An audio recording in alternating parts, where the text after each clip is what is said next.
ने क्या कमाल की बात कही है कि पानी में गिरने से मौत नहीं होती, मौत तब होती है जब तैरना नहीं आता। परिस्थितियाँ कभी भी समस्या नहीं बनती, समस्या तब बनती है जब हमें उनसे लड़ना नहीं आता। हाय गाइस, मैं अभिषेक सैनी और आपका एएस टीचर पे स्वागत है। यदि अभी तक आपने सब्सक्राइब नहीं किया तो सब्सक्राइब कीजिए।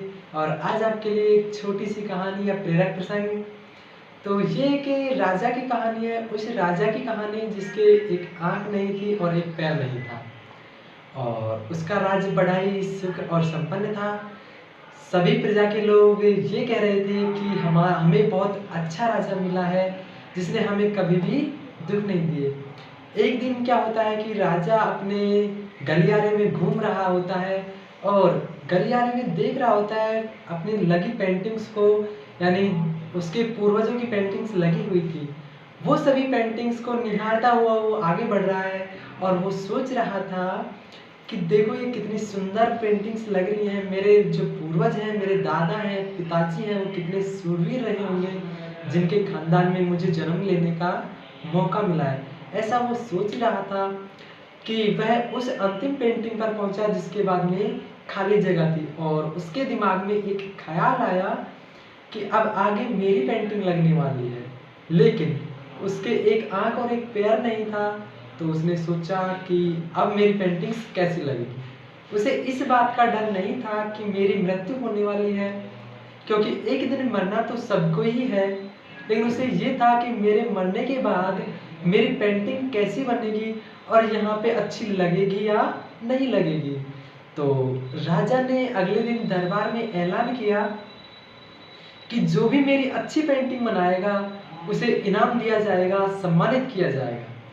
तो आसपास के सभी राज्यों से सभी पेंटर आए, लेकिन सबने पेंटिंग बनाने से मना कर दिया, क्योंकि राजा के एक आँख नहीं थी और एक पैर नहीं था। उनको पता था पेंटिंग अच्छी नहीं बनी तो हो सकता है राजा क्रोधित हो जाए, गुस्सा हो जाए और हमें इनाम की जगह कोई सजा सुना दी जाए।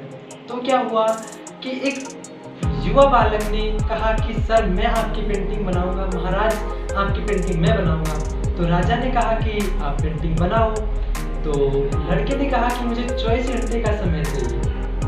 राजा ने कहा कि आपको 24 घंटे का समय दिया जाता है, आप कल पेंटिंग बनाकर लाओ। तो अगले दिन फिर से दरबार लगा, बहुत सारी पब्लिक इकट्ठी हुई थी। वो देखना चाहते थे कि राजा की पेंटिंग कैसी बनेगी, जो ऐसा राजा है।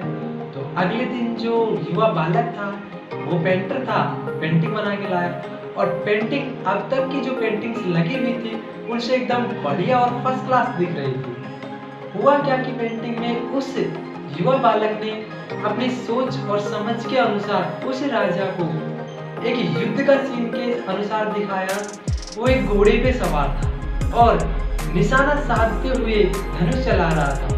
और आप जानते हैं कि निशाना साधते हैं तब एक आंख बंद रहती है, और उसने वही आंख बंद करी जो उसकी खराब थी, यानी टूटी हुई आंख थी, और पैर उस तरफ वाला यानी घोड़े की दूसरी तरफ से पेंटिंग बनाई थी जिस तरफ का पैर नहीं था।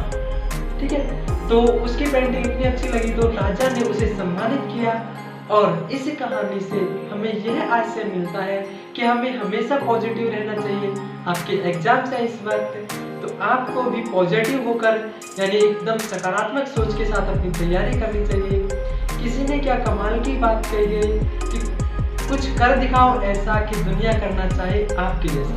Thank you guys.